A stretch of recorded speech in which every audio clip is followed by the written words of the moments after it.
Il va être question ce soir de la guerre russo-japonaise de 1904-1905. La seconde de ces deux dates est pour les Français marquée d'une pierre blanche puisqu'il s'agit de la conclusion de l'entente cordiale avec la Grande-Bretagne. Voilà, c'était en cours de négociation depuis quelques années, en dépit du fait que c'était très contradictoire avec l'amitié franco-russe nettement antérieure. On va le voir dans quelques instants.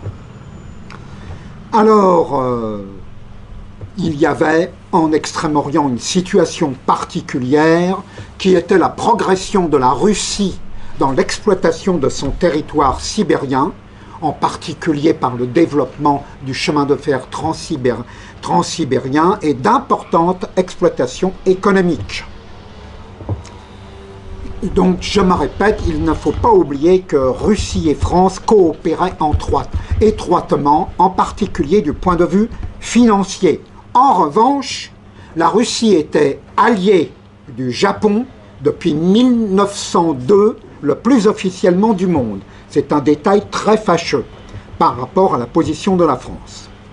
Alors, l'origine de la guerre russo-japonaise provient évidemment de l'impérialisme, pas seulement russe, mais également japonais, puisque les Japonais avaient écrasé quelques années plus tôt, en 1895, la Chine, au cours d'une guerre très courte d'ailleurs, qui leur a donné en particulier la fameuse île de Formose, aujourd'hui appelée Taïwan.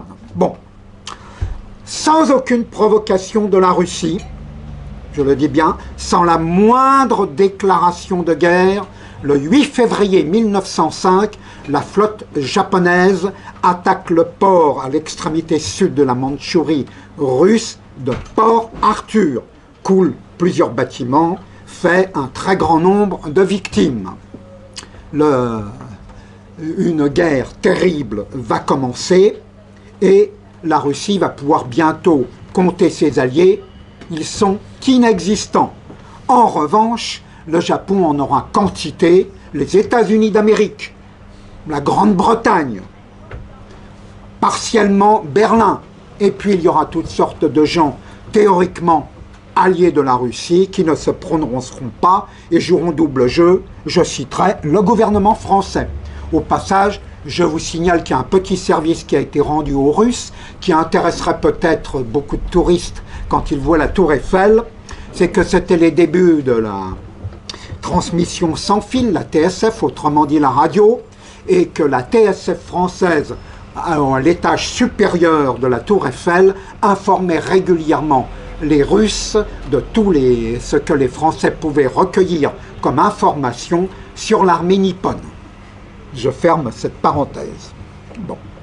Donc les combats commencent au détriment de la Russie puisqu'elle a été attaquée par surprise à Ryunjun, donc c'est le nom chinois de Port Arthur, mettons-nous à la page, et la résistance de l'armée russe sera extrêmement acharnée. Les Nippons opéreront un débarquement sur la terre ferme et ils commenceront la conquête pas à pas de la Corée. Un jour, ils arriveront au Yalu, après une succession de batailles ininterrompues, et ils tenteront de régler le sort de Port Arthur en l'encerclant par mer. Un très long siège va commencer. Alors, à ce moment-là, il va se produire un certain nombre d'événements à la fin de l'année 1904 qui présagent déjà janvier 1905, doublement tragique pour la Russie du tsar Nicolas II. Le 2 janvier 1905 commence l'encerclement de Port Arthur sur terre et quelques jours plus tard, il y a le fameux dimanche sanglant de Saint-Pétersbourg. Une révolution éclate en Russie. On dira que c'est plutôt fâcheux pour un pays en état de guerre. Bon, donc en fait, le tsar doit se battre sur deux fronts. Voilà, Alors naturellement, les Japonais en profitent, d'autant plus que toute la gauche, entre guillemets, au sens général du terme russe, est favorable aux Nippons, en particulier un certain Lénine, le chef du parti bolchevique, qui écrit des articles extraordinaires, à caractère racial très marqué, puisqu'il souhaite la victoire des Asiatiques sur les Blancs. Il l'écrit en toutes lettres. Quand vous aurez vu une photo du camarade Lénine, vous comprendrez pourquoi, en regardant attentivement les traits de son visage. Il n'empêche que dans toute la gauche du monde entier, les sociodémocrates, c'est répercuté, et la lecture de l'Humanité, le journal des socialistes français en 1904-1905, est très parlante, puisque Jean Jaurès se déchaîne contre la Russie, et cite tous les mots d'ordre du parti bolchevique de crosse en l'air, retournez vos armes contre vos officiers, etc., destinés aux marins et soldats russes pendant cette guerre. Mais l'armée ne sera pas, en tout cas en 1904-1905, désintégrée. Alors, que se passe-t-il sur le plan financier? C'est très important, une guerre, ça se finance. Eh bien, le monde entier, pratiquement, y compris la bourse de Paris, y compris la bourse de Berlin, qui sont plutôt neutres, semble-t-il, hein, à tout le moins, eh bien, vont financer la guerre nippone. Et à Wall Street, ce sera le triomphe. Tous les emprunts japonais seront souscrits 10 fois, 20 fois, 100 fois, de même à Londres. À un moment donné, en 1905, la Russie décide de jouer son va-tout. La guerre sur terre continue, elle est très sanglante. Les Japonais avancent, en négligeant un certain nombre de choses, notamment l'officier nippon, comme les officiers de la plupart des armées du monde, mais d'une manière sans doute excessive, téméraire, sont toujours très en avant de leurs soldats, et ils ont des pertes énormes en officiers. 20 000 officiers japonais seront tués au cours de la guerre. C'est une particularité qui aura son importance pour la fin de la guerre. Les lignes de communication des Japonais s'allongent, et disons que, comme ça se passe en Mandchourie, comme ça s'est passé en Corée, une guerre de partisans commence sur les arrières de l'armée japonaise. Je vous signale que ce léger détail est soigneusement omis dans la quasi-totalité des livres d'histoire occidentaux. Il faut que les Russes apparaissent comme de méchants impérialistes, donc on oublie de signaler les dizaines de milliers, et même à la fin de la guerre les centaines de milliers de Mandchous et de Chinois qui attaquent les troupes japonaises sur leurs arrières. Donc ça va de plus en plus mal pour les Nippons au fur et à mesure où victorieux ils avancent. Ils se rapprochent de la frontière de Sibérie, mais ça commence à sentir le roussi. Alors vous me direz, oui, mais pendant ce temps-là, à Moscou, il y a plusieurs semaines de barricades, à Saint-Pétersbourg, eh bien c'est la révolution également, etc. Bien là aussi, ne cherchez pas ça dans les livres d'histoire, en tout cas français, anglais ou américains. Bien, il se passe des choses étranges à Tokyo, puisque Tokyo s'enflamme, au sens réel du terme.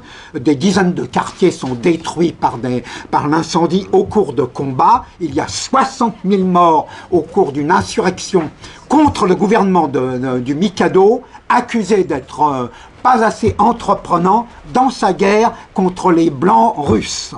Voilà, donc chacun a ses problèmes politiques, pas seulement les Russes. Bon, alors, que dire de plus sur le déroulement du conflit? Bon, une bataille principale se déroule à Mukden, devant Mukden d'abord, Liaoyang, ensuite Mukden même, toujours avec des pertes lourdes de chaque côté. Port Arthur a été obligé de capituler, je vous le disais, je me répète, le 2 janvier 1905, mais c'est très important. Et comme un malheur n'arrive jamais seul, il se trouve qu'il y a deux têtes dans l'armée russe. Deux têtes, une tête maritime, une tête terrestre qui ne peuvent pas s'entendre, l'amiral Alexeyev d'un côté et le général Kuropatkin de l'autre, ce qui ne contribue pas aux efforts russes. Donc l'initiative principale sera effectivement de l'amiral Kuropatkin, c'est de supplier le tsar de faire venir la flotte de la Baltique. Si vous regardez une carte, vous comprendrez l'audace de l'expédition qui doit faire pratiquement presque toute la Terre pour arriver en Extrême-Orient. En Extrême-Orient. Bon. Donc, elle passe par la Manche, et là, il s'en faut d'un cheveu. C'est les Français qui l'évitent en déployant leur diplomatie des deux côtés. Ils sont alliés des deux côtés. Bon, alors ils peuvent le faire.